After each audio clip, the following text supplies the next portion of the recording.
Welcome to We Gotta Talk, a live weekly talk show and podcast where we like to dig deep.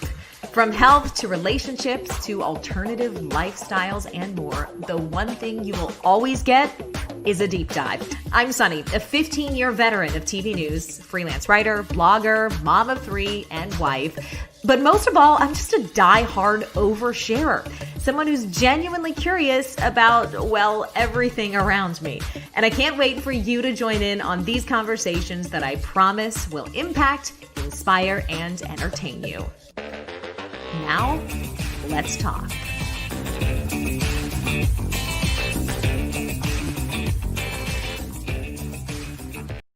Hey everybody, welcome to episode 96 of We Gotta Talk. I am Sunny and I'm so grateful that you are here today. We have some good stuff for you. This year has been all about bringing ourselves back into alignment, spiritual journeys, understanding what's going on below the surface and how it relates to our physical health too. So today's guest is Dr. Brooke Stuart. She's a holistic doctor that's been on the show a couple of times before.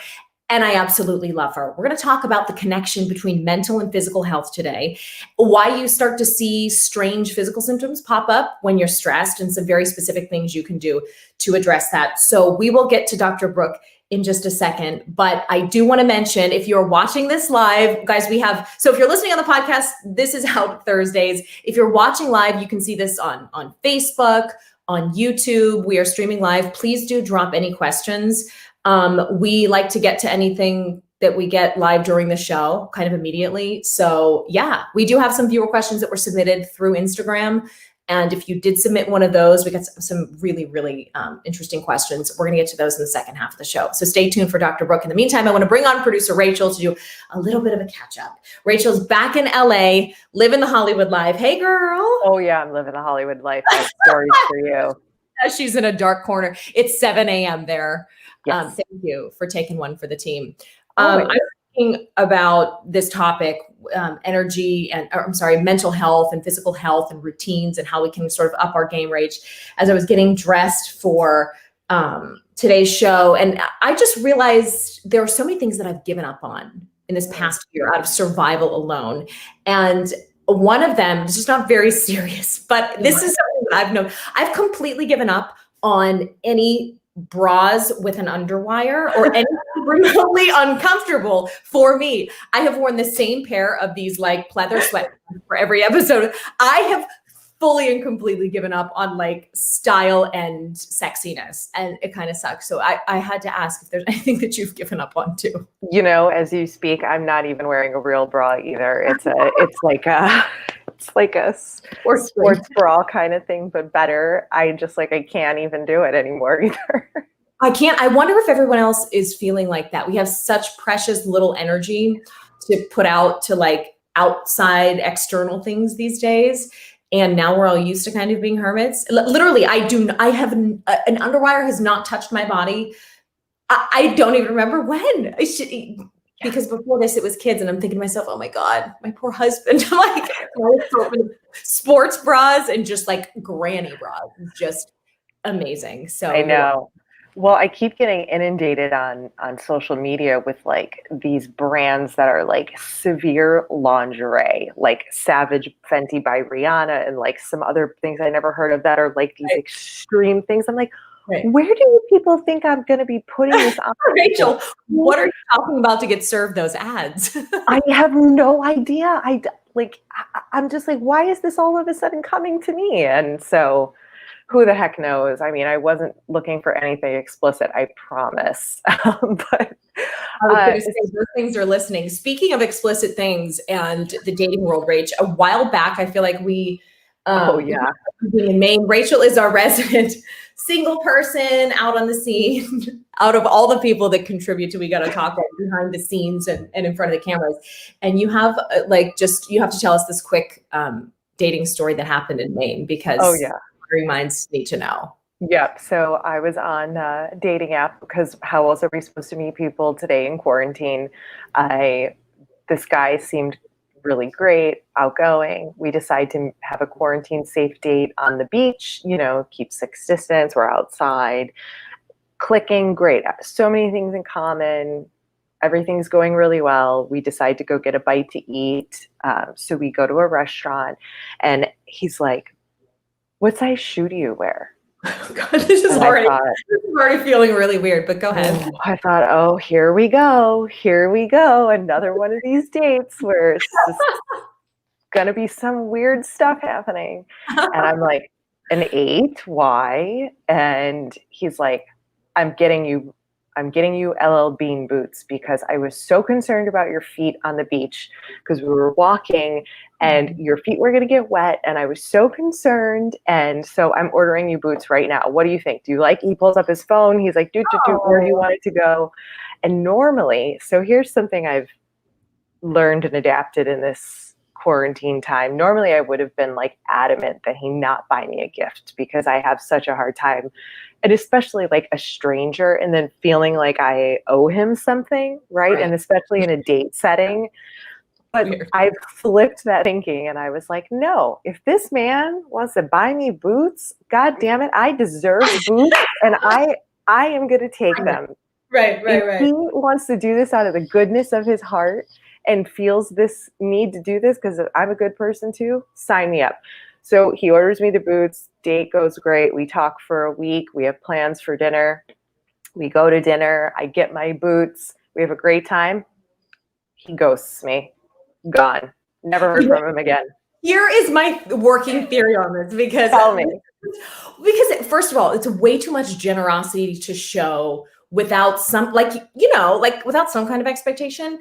And the fact that he ghosted you, I feel like he was testing the waters for some kind of like fetish. I feel like maybe he was like, you know what I mean? Like, why else would someone who you had so much in common with, who, would want to get you a nice gift and connect like this, then would just completely ghost you. Rachel just got a dog, by the way. She's like, get Ringo out of here. Anyway, that's what we're working here. I feel like he was like, let's see if she tried these on in front of me. Let's see. I mean, I do. Anyway, it's crazy. And I hope, I was going to say, I hope he calls back, but maybe I don't actually instead. Kim says, maybe you should have suggested a pair of Louboutins. You know what? You're totally right, Kim. They're good in the sand. I don't know about that, but yeah. Get more bang for your buck. Oh my gosh, that's crazy. All right, well, we look forward to keeping up with your life vicariously. Yes. As I just melt into a pool of unsexiness in my non-underwire bras and horrible underwear collection. And I'm getting LL Bean boots and everything. The other thing I would say, just so everyone knows, I did follow up with him and say, hey, over text, I did say, hey, haven't heard from you in a while. Hope everything's okay. Still didn't hear anything. So I closed the loop and I was the good person and didn't just leave it hanging. But those boots have come in handy since I got them. Listen, you gotta get something out of it. So anyway, the lesson here, guys, is don't date foot fetishists. And if you have a nice normal guy for Rachel, you need to hit us up on Instagram. Just come to me. I'll vet you at Sunny Abata on Instagram. Please. Any good candidates along to Rachel because she's a catch. And we will keep everybody updated, waiting to hear about my dating life. In the meantime, I've just got a male dog and he's incredibly protective of me and like my guardian. And he's the most loyal man I've ever had in my life so far. Okay. Rachel, thank you. Enjoy Ringo, the new pup. Before we get to Dr. Brooke and talk all about healing ourselves through changing and shifting our perspective, I do want to give a very, very quick shout out to one of our show sponsors this week, Vitamin and Me. Vitamin and Me is all about your health and your wellness. Think of it as a Match.com for vitamins. This company was founded by a Johns Hopkins educated nutritionist, and the whole point of Vitamin and Me is to help you find the perfect vitamins and supplements for your routine. And the best part is they do this for kids too. So here's how it works. You take a short quiz on their website, communicate with the team if you have any questions, and then select your delivery schedule. Vitamin and Me sets you up with the perfect, already vetted vitamin brands that you know and trust, and helps you build a customized routine that improves your health. I've personally been using the Claire Labs Omega-3 Minis and the Trace Minerals Complete Food Multi, both of which I really love. I love relying on Vitamin Me's delivery schedule and their team of experts when I have any questions about the vitamins I'm taking. One size does not fit all, so that's why Vitamin Me is not a vitamin manufacturer. They're a vitamin matching service, and I have been so happy, guys, with the results I've seen from my vitamin routine so far. So here's what you want to do if you want to get 30% off of your first order of vitamins from Vitamin Me. Go to their website, vitaminme.com, take the short quiz, and with your first shipment, enter the code We Gotta Talk 30. That'll get you guys 30% off. Again, that is vitaminme.com. Enter the code We Gotta Talk, WEGOTTATALK 30. And that will get you 30% off your first shipment. So without further ado, let's bring in today's guest, Dr. Brooke Stewart, who is a holistic doctor. She's spent 11 years in the field, 6 years in practice, and she is also the founder of Let Go and Grow, which helps her clients with mental health and high performance. And now you are officially the most talked to guest ever in the history of my podcast. Yay! Oh my gosh, that's such an honor. I love your work. And I was actually thinking as we were talking pre-show, what I love so much about it is how real you are. And I think, obviously that's a natural thing that you are so real, but at the same time, it's also one of those things that I think is intentional at the same time, because it takes intentionality to kind of drop that image and to bring yourself forward. And I think so many people can heal and relate to that. It starts everything more authentically, Oh my gosh. First of all, thank you. And second of all, it is so funny you bring this up, Dr. Brooke, because I am the type of person who, as soon as I get going, am a complete open book. But interestingly, as it relates to energy and what we'll be discussing today, which is shifting perspective to heal, I have found myself really turning inward lately. In fact, so much so that I have to kind of force myself out of the bubble to, what I think happened is when the entirety of the world kind of went into chaos, I saw that so many things were more important than what we were doing in our daily lives, that I was like, well, shit, I just got to shut up for a while and let the universe give me this lesson. But, anyway, it's just interesting you say that, because I do feel like it's a cyclical thing. And so many of us, while we gain benefits from being transparent and authentic, are really struggling this year. So I'm guessing you're seeing that reflected in your practice too, with some of your clients who are just feeling a little off. 100%. And I think that those natural cycles and rhythms are a part of being real. I think so many people are worried about going through those cycles and those rhythms, and through processing the ins and outs and the silence, and also the extroversion. And so it's kind of finding what works for you. And different people are, of course, struggling with different things at this time, and different issues are definitely being illuminated. And of course, as we'll talk, I think step one is always owning your energy, owning your perspective, and so that you can actually begin to work from it from a place of knowing I'm taking ownership so that it can change, versus the inverse, which would be this delusional version of reality that we're all seeing go down right in front of our eyes, where nothing is solid ground and where everything is always fluctuating. How can we take ownership of the stillness and the truths that lie within, so that we can actually work with and move forward and walk on solid ground, Absolutely. I want to give you guys a quick note to drop any questions you have for Dr. Brooke as we continue live on the stream. We have Kim here. So Kim, I know that you've been chatting already. The second half, we're going to get to all the specific questions. So make sure you guys leave your thoughts there. Brooke, the word that really stuck out in the last couple of paragraphs we've been going through here is delusional. I think people have been confronted with themselves this year, for better and for worse. So let's start, because this topic is all about healing ourselves by shifting our perspective, by asking how we can truly get at how we are feeling and what our current perspective or challenges really are. How do you make people be honest with themselves? Absolutely. So I think it starts with a desire and a receptivity to change when we're met with a challenge. And so and we all have multiple challenges in our lives, right? But so often it's almost like we don't want the peas to touch the carrots. And that's also a part of something that can be quite delusional and quite like controlling, that OCD like behavior. But the truth is that it all blends, right? So when we talk about thoughts, feelings, physiology, life experiences, it's really all tied into us. And there is this cohesion that takes place. And so if we begin to identify what's in plain sight, what is triggering us, what's causing distress and contraction, well, that's always step one. From there, we have to take that step back and actually begin to apply a perception that's empowering, moving into working through these difficult challenges and actually shifting them into opportunities. And we'll talk more about that. What is a question someone can ask themselves to get at the heart of where they are right now, to really have an honest moment? Absolutely. So I think it starts with really, really acknowledging the truth. Like, what are your pain points? What is not working in your life? So often we tell ourselves these stories and we get caught up in webs of delusion and this imagery, right? Because we take pain away from ourselves continuously.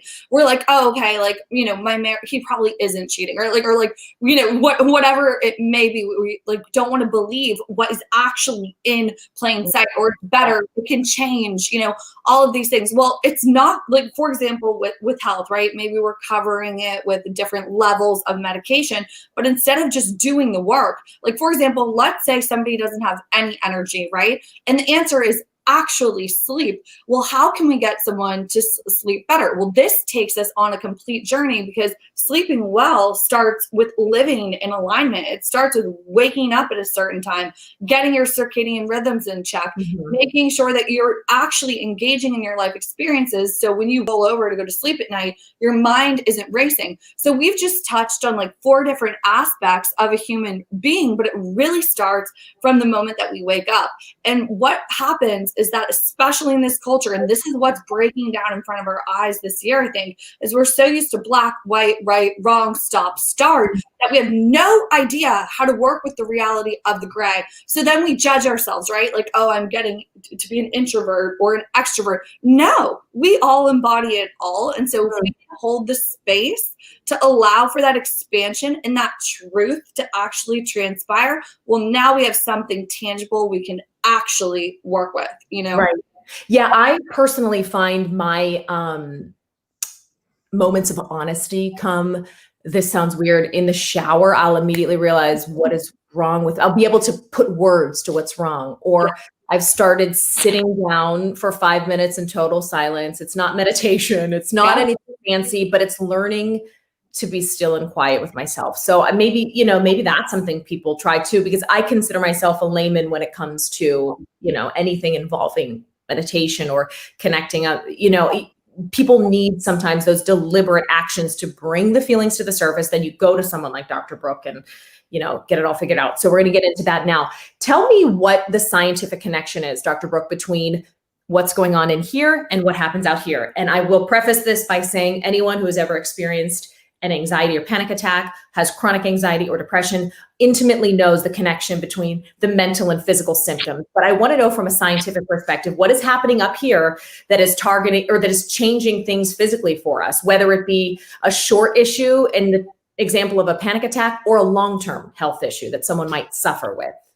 Absolutely. So we're all intricately connected. And what happens is that anytime that we have something going on, for example, and I break it down to a lot of it has to do with the stress response. I think it's a very easy way that we can all really relate to when it comes to the science behind things, because our body, basically the stress response is predicated on feeling like we have a perceived threat coming in and we don't have the capability of addressing that perceived threat.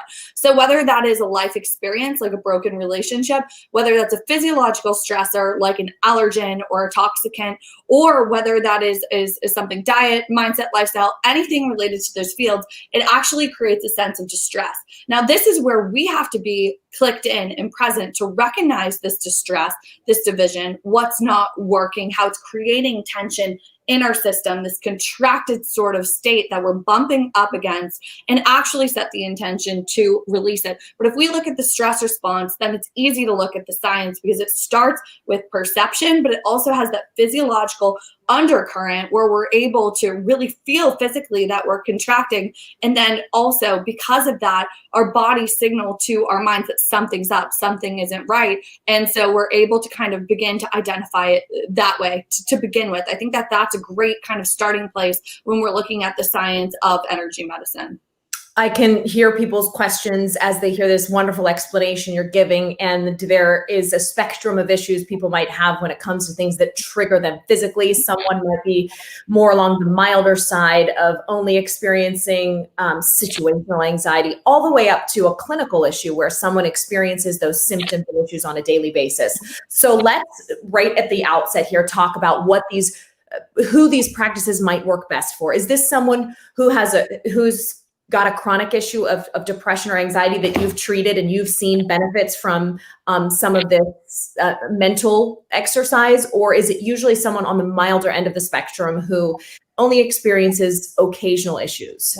So I find that in order to actually heal and walk in solid ground, we actually all need this process. And obviously, I'm not saying that that has to be done through my practice, but in one way or another, we need to incorporate certain things that get us walking out on solid ground.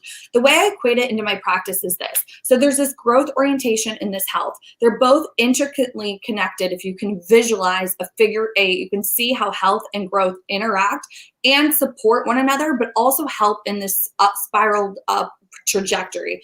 And so when it comes to growth, how can we learn more? How can we basically evolve to a space where there are not limitations? That's what frees the mind and the spirit to be able to have that vision and believe in oneself and go after it, because that's something exciting that's a pull. With health, we have to look at evolution in terms of biology. We are in this human experience and we must anchor down and honor the vibration that matches our biology when it comes to diet, when it comes to lifestyle, when it comes to systematic input. Does it work?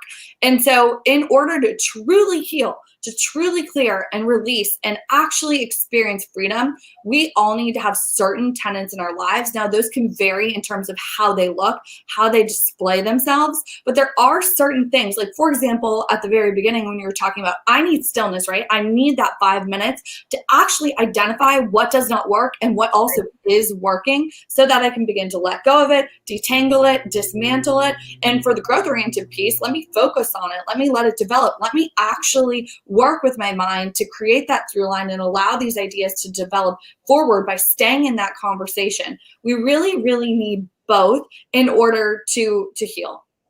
I asked people yesterday on Instagram a brief prompt before, actually right next to a question where I asked them what their challenges were, what the positive spots of this year have been so far. And I'm so encouraged to see that despite the fact that we've all been experiencing challenges both inside and outside of ourselves, people have really been seeing some great things happen too. We had multiple people say they've had babies this year, healthy babies. One woman said she had a relationship that started shortly after the lockdown period started. And I love this answer. Someone said, there's been less drama in my friend circle because we don't see each other as often. I was like, that's hysterical, but true. So anyway, I had to drop that in there to show that this can be a period of growth. And so I want to dial in right now with you on some practical steps to change our perspective and improve our health. So say I'm coming in as a patient with anxiety. Things that trigger me are my job. Every time I go into the office, I have a horrible coworker. I really, and I'm finding myself exhausted, chronically ill, whether it be a common cold or something else. What is the first thing you say to someone who is experiencing that type of, daily trauma in their lives? And how do you get them to begin to shift their perspective? Absolutely. So step one, I find, is owning it, right? In order to actually change anything, you have to own it. Now, this doesn't mean that you have to fault or blame yourself or condone or like your past behavior, but it's more along the lines of, if you can own your experience, you can then begin to change it, because now you're intricately connected. But we also have to look at why we wouldn't want to own it, right? Maybe it's painful. Maybe we're afraid we're going to get caught up. And so if we can actually begin to connect with our lives, the changes that we want to make, that That's step one. Step two, I find, is really, really taking on an empowered perspective, really seeing who we truly are, what we truly are, and where we truly are in a completely different way. And I'll definitely provide resources to this that go a bit deeper into this. But I find that this is the step one in terms of actually freeing people in terms of energetically and literally dismantling so much in the blink of an eye. I don't let my patients leave the first visit without it, because if we can see ourselves for who we truly are, being the creator of our reality, simply because we have the power to choose choices, then we can begin to also see what we're not, that we are not our thoughts, we are not our feelings, we are not our past experiences, we are not our symptoms, we are not our diagnosis, we are not our appearance, we are not our performance, what we are, right? How can we begin to acknowledge what we truly are? Well, this has all to do with what feels expansive and empowering versus disempowering. So often we see ourselves as these small human beings trapped in identities that we have outgrown. And so it can be very uncomfortable when we're trapped in an identity that we've outgrown. And so this is where, what are we, right? We're important, we're valuable, we're unique, we're beautiful, we're capable, just for being who we truly are. And most people will give caveats to these statements. I don't. I'm literally like, this is who everyone is. This is what everyone is. Now it will manifest differently because we all have signature essence. We all have unique gifts and talents that are placed within us, which will come to the surface, and we all can work together on this. And that's part of embracing that and then applying these capabilities and these tools to actually allow them to come forth, you know? This is why I love you. I mean, honestly, it's the care that you get when you work with a doctor who recognizes the existence of things beyond the physical self is just, I mean, you want to be with someone like this. You want to be with someone who sees you, who can make you look at yourself and say, okay, this is my challenge and this could be impeding my health. So I love this so far. So step one was own it, find what it is that's blocking you. Step two was take on an empowered perspective. Let's dig into this step, because I feel like this is where all the practical takeaways are. Whether it's a mantra, whether it's, I don't know, you tell me, when we get to step two as a client and these people are ready to break through that wall and feel better mentally and physically, where do you start? Absolutely. So this is where we start so it's who, what, where, right? In the present moment. We have to look at like where we're getting trapped outside the present moment, whether it's the future, the past, checking out in substances or exercise or whatever it is to come back home. Our awareness, believe it or not, which is the cool part about energetic work and shifting our perception, as actually healing in and of itself. So if we can actually choose to shift the dial in the lens of our perception and observe these experiences, immediately that's healing. We all know what it's like to be around a friend that we can exhale with, or we say something that feels like, oh, it's going to get a terrible reaction. And then all of a sudden they're like, oh, that's okay. Like, come as you are. I love you. I love you. Like, we'll work on this. That is that deep exhale that is so healing that we can give to ourselves at every moment in time if we choose and if we become aware that that's even a possibility. So much of the work that I do is placing these possibilities on a map, seeing someone, literally just me being a practitioner and seeing my patient on the other end as capable and important and valuable. They can now begin. It almost gives them permission to see themselves in that light. And especially if we show the contrast, right? Like, this is what the behavior and this are the thoughts that basically uphold this false belief that you're not important. Now, why would you believe that you're not important? Okay, now we can go and explore this, but let's also bring in that you are. And let's begin to integrate this statement through an affirmation, which we can talk a lot about. And I think it definitely starts with that connection and that presence. And in that first visit, I always give them that homework assignment of 3 minutes, hands on heart. We call it the heart-based practice, where you actually reconnect to yourself, reset by returning home to the present moment, and remember who, what, and where you are in the space of 3 minutes. You can literally shift the dial. And this is something that I teach everyone. I call it 3.01.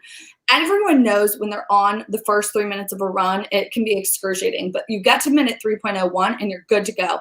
We can apply this experiential, this lived experience to everything. So let's say we're in a distressed situation or we need some space.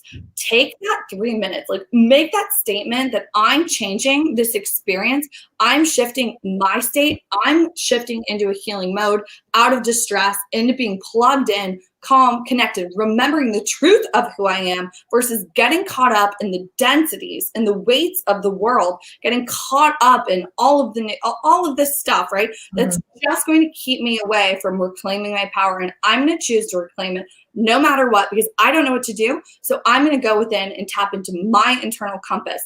Energy speaks volumes, and you don't even have to say a word. It's like you set the intention of, I want to break this pattern. I want it to shatter in the present moment, and I am going to be the one to change it. And you don't need to waver. You can actually energetically back every choice you make with confidence, knowing that your intentions are pure. So going to your heart and actually shifting, actually using your intention, actually using all the knowledge we know of placebo and belief, and begin to believe in yourself versus all of these things that are falling down around you. Start to believe in yourself by just literally placing both hands over your heart and feeling your heartbeat, affirming your life. Like literally, like this is like, there's so much packed into this 3-minute exercise, you know? Oh, I love it. I mean, we don't take time ever to acknowledge our corporeal selves, right? Like our physical, unless we're working out, right? Yeah. Here's where we are all day. We're here. Yeah. We're here. Who likes me? Who followed me today? What number, what's in my bank account? What number's in my bank account? It is so easy. It is scary easy to disconnect from, and de-anchor ourselves from our physical presence. So when you do that simple practice of placing your hands on your heart, I mean, I feel it. I feel immediately more anchored, even talking and not doing it in a calm setting. So, and guys, by the way, I did a blog post a while back, and I'm going to link it in show notes, where Brooke and I talk about this heart-based practice. It's in a great, simple graphic, reconnect, reset, remember, and you can save it as a picture on your phone. So I'll link this in show notes, and you can go right to the blog post and get this, save it as a favorite in your albums. And this practice, I promise you, will help you to reconnect. How, Dr. Brooke, this is a question that I think a lot of people have. How do we separate ourselves and our sense of self-worth from our feelings and get rid of that damaging internal dialogue that can really prevent us from feeling healthy? Absolutely. So I think this is where, and this is one of the things that I appreciate so much about you and your work, and just like really being authentic and real with everyone. We all have both. But that's not who we are. That's not what we are. And we forget to remember. And every time we forget, we remember more. We deepen. This is what growth really looks like, right? So when we talk about something like presence a year ago, it means something different now. And this is where acknowledging ourselves helps us to actually, like in this world, if we don't acknowledge ourselves, we will lose ourselves in the blink of an eye. And so in terms of self-worth, it will always come back, but we have to be committed to that conversation. We have to be committed to that journey. We can't just abandon it and expect to just have it back in the blink of an eye. It's more about like overarching and underlying. That is our commitment to ourselves, to have self-confidence, to improve our self-worth, to get to know who we truly are, and not just to skip to loving ourselves, but to actually learning how to like ourselves, to getting to know ourselves through a commitment to unconditional non-judgment, unconditional observation, through unconditional compassion, which takes that ebb and flow and that realization of like when we realize we're, getting caught up in a dead end, or a pattern has us hook, line, sinker, gone. It's just that recognition that, okay, I can take my power back, I can reset, and I can shift. And I have seen it time and time again with each patient that I've worked with and within myself as well, where when we make that decision, it doesn't matter how gone we are, we come back. Because it's our choice. It's all under our jurisdiction. And so that's how we can click into our power. It doesn't have to take like going to a mountain in Tibet. It takes your choice. It takes taking command over your choice. It takes recognizing that you even have a choice. And it takes being big enough and having that expansion enough to allow all the dark and the light to coexist, but choosing the light, like every time, as a through line, if you make this choice, you will have more peace, you will feel more empowered than if you choose this over here. But we can become addicted to this because we try to fix circuits of chaos through old ways that just don't serve. And just to play therapist for a second, the reinforcement we get in today's world with social media, with outside forces telling us, oh, you're great because, or I love you because, you have to disconnect. I remember people, saying, I don't understand why you would leave a career in TV. And not that this is some grand big job, but this is a great example of separating the ego from the self. To me, it's never about how the world validates you, because at night when you wake up, and it's that moment before you gain consciousness, but you're not quite asleep. And I find that is the moment where you can tell immediately if you're happy with where your life is, the decisions you've made, how you're treating your relationships, how you're treating your children. You have to learn to separate what the world tells you of who you are and what your worth is from what you know your worth to be. Yeah. Those spiritual gifts, the way you connect with others. And I just, I feel like it's a lesson for younger people these days. While we can use the tools at our fingertips to help make our jobs easier, we have to be so wary of connecting our self-worth to what others tell us we are, because it's just a really easy trap to fall into. And anyway, this is why I love you, Dr. Brooke. Okay. So we were on step 2. We talked about taking on that empowered perspective, the heart-based practice. After we begin to dig in that meaningful way, know who we are, start to connect with what it is that makes us truly happy, what's the follow-up step in that? And I kind of want to, if you don't mind, I want to mention something based on what you just said about upholding that image and how so much goes into maintaining that image. Think about how much energy we give away to that and take away from ourselves, right? It's crazy. And you know what? Can I just throw this out there too? I recently did a purge on Instagram. It was like getting rid of all my pictures that weren't directly work related. It was like soul euphoria to me. Yeah. I just purging all of the stuff that I put there out about who I was at that point in time. I reclaimed it, I reeled it back in, and I'm like, okay, now here's what you get. And this is, these small acts of reclaiming our presence can be very powerful. At least I've found that they were. Well, 100%. Even like I saw that you were doing the closet clean and all, it's like those are statements of rearranging and letting light come into who you are now.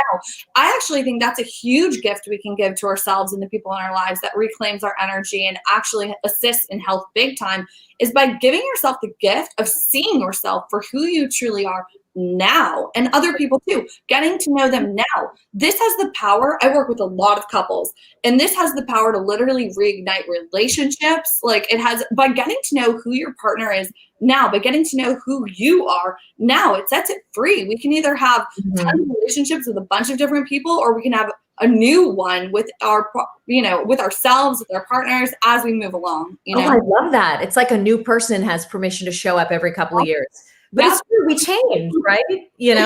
Absolutely. And it's like getting to know, like, it's setting it free too. It's like releasing that entrapment of these old identities and letting light in. We hang on to these things like they're going to like help save us on some level, but we're just scared of moving forward. But there's nothing there for us anymore sometimes. So sometimes it's just that realization that can shift us forward, Oh, I love it. I love it. Okay. So, I love a good concrete practical takeaway. After we've begun to reconnect, let's get back on track with how you tend to work with clients. I know there's no like step-by-step for everyone. It'll kind of look differently, but what are some other good ways people can begin to shift their perspective and change their habits to improve their physical health? Absolutely. So the things that I most look at, I think that daily exposures and things that we're choosing on a daily basis have the power to drastically change our life experience. So I look a lot at diet. I look a lot at taking certain things out of the diet and then reintroducing it.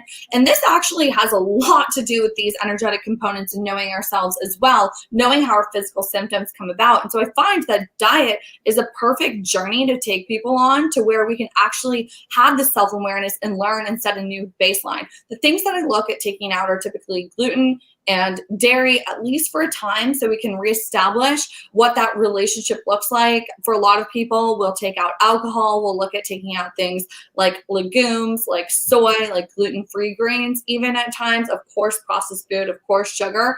And then we're left with a really nutrient-dense diet, things like animal proteins, fats, healthy carbs, meaning vegetables, fruit. Typically, gluten-free grains are included in that, water, tea, coffee, all of those things, nut milk. And so and then we reintroduce and we see what that looks like. So that's typically where we'll start. And then we'll also bring in a certain supplement protocols to help to basically lay the groundwork to just make healing easier, to shift people into that healing mode. And then of course, if detox capacity is off, we want to address that right away. The two things I look for with detox capacity is, are my patients sleeping? Are they sweating?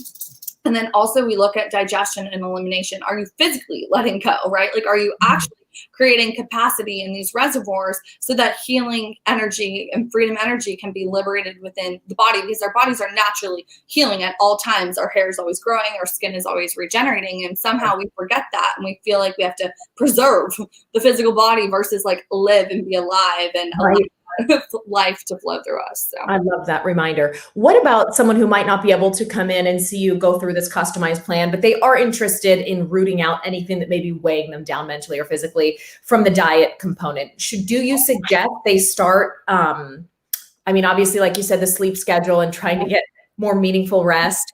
Let's tackle that first. What are some tips that people can begin to reset their clocks in that way? Anything they can do every night to make sure they're getting more healing rest? Absolutely. So there are so many things that they can do for sleep, and good sleep starts at the beginning of the day. And actually what I loved is I saw one of the questions come in from a viewer, and it asked, they said that they were battling insomnia. So Yes. First thing I would say was, let's end the war. Let's take that word battle out and let's address this from the beginning of the morning. What time are you waking up in the morning? Are you getting sunlight? 5 to 10 minutes, even 20 at times, is recommended for that good dose and setting that circadian rhythm. If you can't get outside or you don't want to be outside, there are lights that actually set your circadian rhythm that you can use in the morning and in the afternoon. So let's start there. Are you moving throughout the day? Are you engaging in the day, or are you just stuck in your head feeling paralyzed, right? If that's the case, that's going to be a different sort of treatment plan. Let's actually begin to connect and engage in activity to get that moving and actually going so that you are actually physically tired at night, right? Mm-hmm. And emotionally, you feel like you've cleared the noise because you've actually engaged the change versus just staying stuck in your head with it. You're pulling it out of the ether and you're bringing it in to reality. And so from that space, after all of those boxes are kind of checked, we want to make sure your immune system's feeling good, you're feeling safe to go into a deep rest, which will often mean turning off technology about an hour before bed, and actually, making sure your room is dark, the room is cold, if that's your preference, making sure your bed's comfortable, all of that good stuff. But then we want to look at nutrient deficiencies, which for a lot of people can be a severe magnesium deficiency. And that's always where I start at night with sleep. But there are also like other protocols, like if that, for example, doesn't work, maybe we'll look at bringing in a melatonin just to shift them into sleep right away. But that will people will still kind of typically wake up between 1 to 3. So we need a through line. We need to carve out that depth, whether it's through extended release or that magnesium aspect of it. And so we want to look at that, and there are multiple more ways to address and sleep, but that's never a problem typically. Okay, so that's a great answer to that question. We were about to transition into viewer questions here. So insomnia, early rising time. I heard too, Dr. Brooke, getting out and getting your naked eye into naked sunlight, not through a window. And because I never knew this, but this was a neurologist that was on a podcast, and he said there is a type of wavelength that it goes into your eye and like activates the day. And it changes your frequency so that your body recognizes that it's time to get going. I never thought about that. So I try to, stick I don't do it every day, but that was helpful to me too. I don't battle insomnia, but I found that helpful too. Oh, 100%. You can actually feel it. You feel like almost like more crystal clear. Certain things, this is what's wild. We don't really know what's available to us until we try some of these healthy changes at times. Right. So something like going to direct sunlight or eating in a certain way. So I've had experiences where I felt like the most immense health that I couldn't believe I wasn't aware that was available to me. And now that I know it's available, it's like, how could I ever go back? What are you doing? Tell us what preceded that moment. Well, there are so many things, but for people, I think diet is a huge one. So for me specifically, and everybody's different. I find everybody's on a spectrum, especially based on their nervous system tendencies. So I find that a lot of patients do better with like higher animal protein and higher fat, actually healthy fats. Other people are more balanced. Other people go more on the side of vegan, vegetarianism, and thrive on those diets. Right. So this is typically based on nervous system compatibility and what we're up to. So. Right. Oh, awesome. By the way, I second the magnesium supplement has changed my life. I sleep like a baby. I have this powdered magnesium supplement by Moon Juice. I'll link it in show notes. I'm not a doctor. Yes. And, I was taking the capsules for the longest time, but I experience a true feeling of revitalized energy in the morning. I never woke up feeling rested. And I interestingly was reading a Facebook post of a friend of mine who's a registered nutritionist, and she talked about the link between a lack of magnesium in people's diets and mental health issues, and how chronic, exhaustion and depletion of that mineral in particular can really impact your mental health. And I was like, okay, let me try this. That worked for me. So anyway, I second that. That's incredible. And I'll just say something real quick on there, Sunny. So the difference that I find with the diet is similar to something mentally and emotionally. So for example, I actually for a very long time didn't realize the difference between being full and feeling satiated. Mm-hmm. And I think that's something that most people don't have an experience with in this day and age, because when you're satiated, you're like good. Like there's nothing that comes along with it other than it's like this perfect level that you can just proceed on the day with. And I think it's actually very similar to the difference between being busy and productive. Like productive as like that through line of what's truly gratifying, what's truly creating momentum, Love it. I'm did a whole episode on intuitive eating with a friend of mine who's cool. So I'll drop that in. But she talked about what you're saying is like recognizing the difference between satiated and overly full. Ooh, maybe we can do a separate episode on that. I love that. All right, let's get into the rest of these viewer questions. We hit insomnia. Another person writes in to say that she clenches her jaw when she's sleeping. So I'm adding what could possibly cause that and how do you address that? Yeah. I would say, it sounds like a rollover of distress on some level. So what we'd want to look at is the tension. Just typical things to alleviate some of the tension could be things like acupuncture. Weirdly enough, I think retainers can be really, really helpful. Mm-hmm. And on a side note there, then looking into the deeper issues of, okay, what's causing the tension? What's coming up in your life? And that could be mental, emotional, relational, spiritual, physical, any of the above. But that's really important to look at and to address. Call your therapist is what I'm hearing. Okay. I love it. I love therapy. I love therapy too. It's the best. Okay. Psoriasis, possible causes and how to treat. Okay, so typically I find psoriasis has to do with daily exposures with diet, typically gluten and dairy, or like a chemical in processed food and a sugar overload, but typically it's toxic overload. One of the biggest things, just like I said, kind of end the war, instead of battling insomnia, address insomnia. When it comes to psoriasis, it's very important to see that your body is working for you.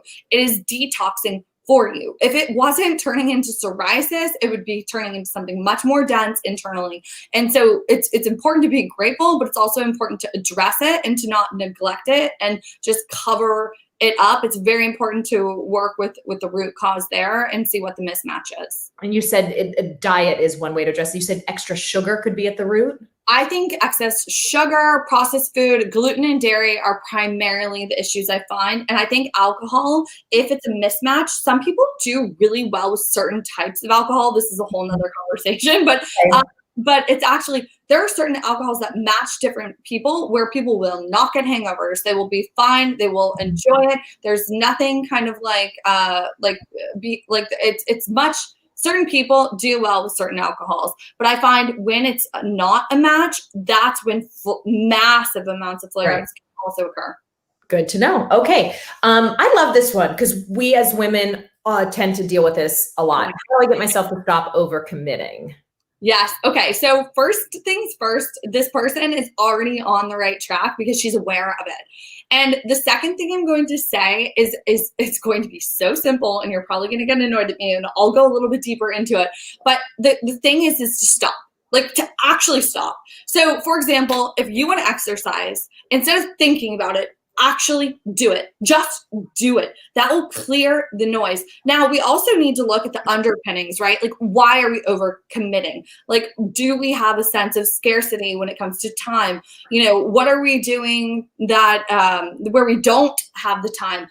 Is it validating, our importance? Do we have FOMO, right? Like, I actually saw a quote on Instagram called JOMO, the joy of missing out. I'm like, but literally, like, what is actually going on there is important to look at. But at the end of the day, it's also learning a completely new language of how to interact with these situations. So even practicing, let's say there's a commitment and you don't want to actually commit to it. Well, maybe you, instead of reflexively responding, take a moment for the first time and say, okay, let me check with my schedule and get back to you. Or I'm unclear. I'm going to stay in the moment on this one. It's going to be a last minute decision. If that's not okay with those people, that's fine. Then it's just not a fit. It doesn't work for you. It's not in sync with you in that moment. And so often it's giving ourselves permission to get the full array of choices and finding a language that matches our truth. And sometimes that takes sitting with it. Yeah, I like that. Give yourself a pause before you respond. Yeah. And totally. let that feeling rise. Okay.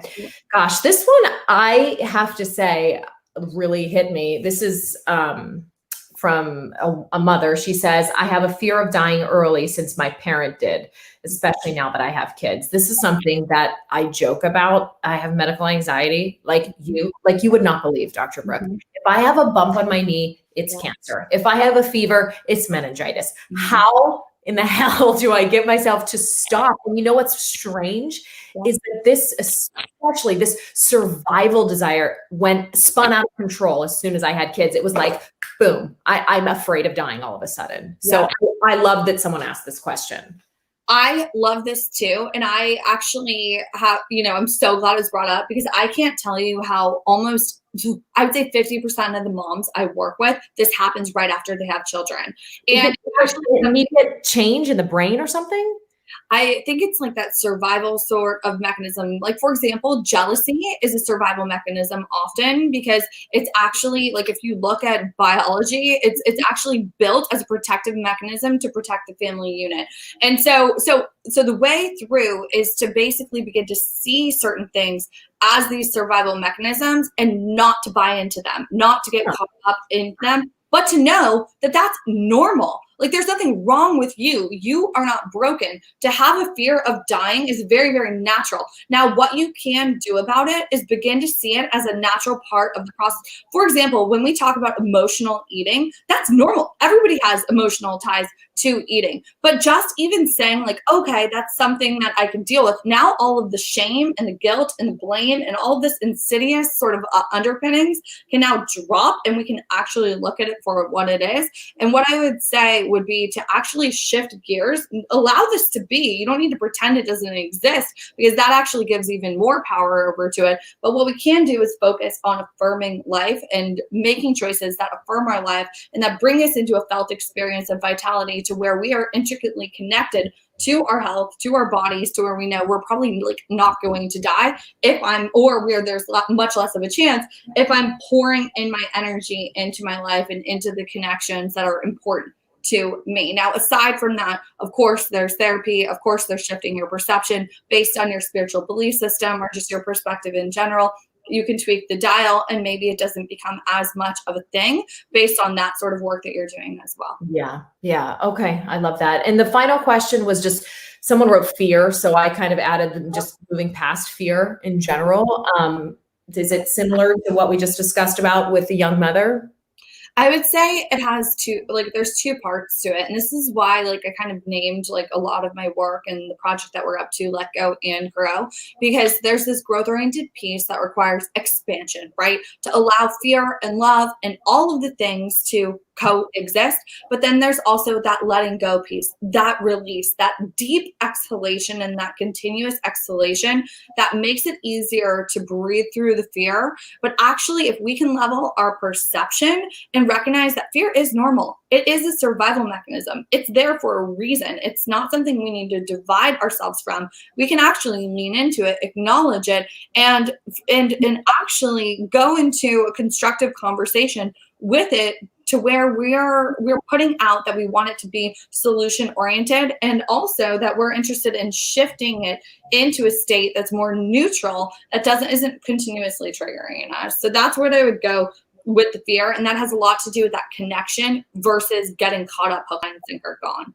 What types of meditation or mindfulness do you suggest for beginners? Because I'm hearing what you're saying is a lot of this work sort of revolves around pausing, recognizing, acknowledging. So in order to get to that space of awareness, people sometimes have to physically plant themselves somewhere, like I do in my closet. So what are some apps or some practical ways people who are new at this can start? Because it sounds like that's the first step before you can start to heal. I absolutely love that. And I would say the heart-based practice is a great resource, but setting yourself up for success by keeping it simple. So 3 minutes a day, whether it's setting an alarm. So time and space is real, right? Like, in order to actually accomplish anything, we need time and we need the space to do it. So choosing a space in your home that's comfortable, that feels good, that you can unwind in, and then setting a time, whether that's through an alarm clock, that you can literally drive your body there, drive your mind there, and actually walk into that space and drop into it. Literally, even if it feels like a robot, place those hands on your heart and actually commit to engaging with yourself in that time. And I think that that's a great way to start. Or choosing a meditation practice, a different kind of meditation practice that feels more that's more fit to you, whether that's through an app like Headspace, Inscape. There's a ton of incredible apps out there that people love, but it's really finding what you feels like a pull, but not getting caught up if it doesn't, because certain things will just continuously give back and have this cumulative effect, things like exercise. And this is where this idea of the minute 3.01 is so effective, because it's like not everything is going to be so great right off the bat, but over time, like, we know that we're making this statement to our systems, and it's all about empowering ourselves and healing ourselves. And in that, we begin to free up the energy that's available to us. I just listened to this amazing podcast with Tim Ferriss and Jerry Seinfeld, and it focused on Jerry Seinfeld's systems, the practices, the daily things that he does that encourages his creativity, and just like you're saying, gives him space to let the words for writing rise, let the talent rise, let the positive energy rise.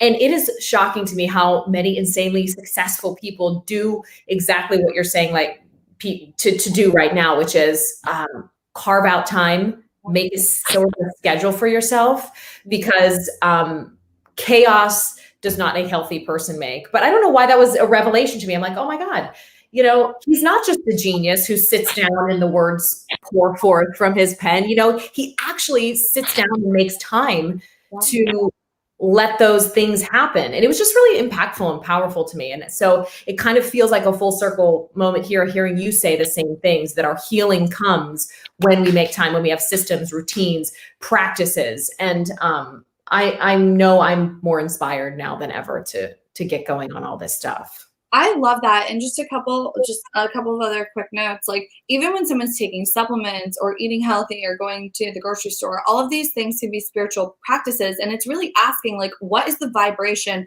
that I want to reflect into myself, and what do I want to message into myself? So as you're going through the grocery store, being intentional, as you're taking your supplements, knowing why, like knowing what you're up to and using that awareness to your benefit. But it's so true. It's like when we look at reality, we can recognize each choice does have a consequence, and that's not something we really think much about, but it's true. And so if we can start the conversation based on authenticity and reality, well, now we're walking on solid ground, which actually dramatically releases anxiety, the anxiety of the image on some level. Like, okay, where am I not, showing up? And obviously there's way more to that. It can be all kinds of things, but I always think that reality is such a good starting place, and using our everyday choices in a different way. It's not always what we're doing, it's how we're doing it. And that's how energetically we can show up and kind of bring it all full circle too.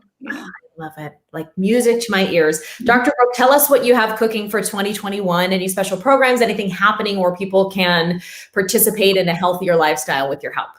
Absolutely. So we have actually a mind body reset that's already launched, but we're relaunching it again together on letgoandgrow.com/mind body reset.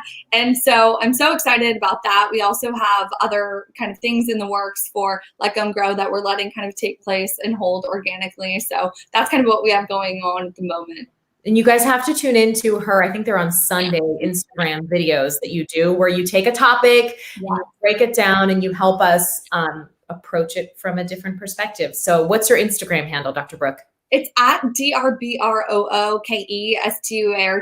So at Dr. Brooke Stewart. And that actually was definitely an offspring sort of thing of the pandemic, because I was sitting here at home and I'm like, I have nothing to do. And I've always wanted to do these videos. And so it's turned into this thing that we call Heartbeat. And every Sunday we send out this Heartbeat email newsletter with the video component. And then we break it down into notes, because it's kind of, and it's what's cool is the way it's set up is that we're really able to be in the moment of it. And so I take what I'm learning that week with my patients and what seems to be coming up in those moments and then bring them into a video. And so it's been so much fun. You have an awesome community too. So I love seeing people's responses back and talking about ways that your words have impacted them. So it's great. Dr. Brooke, I adore you and I adore everything you do and stand for. So thank you for coming on my show again. Thank you so much, Sunny. It's such an honor to be here. Oh, I love it. I love it so much. All right, guys, we will put all of the things that Brooke mentioned, including websites, the things that I directly referenced during the episode, in show notes. So make sure you check that out. I am grateful for you all either watching or listening today. Do me a favor, please take a minute and leave a 5-star rating and a review on Apple Podcasts in particular.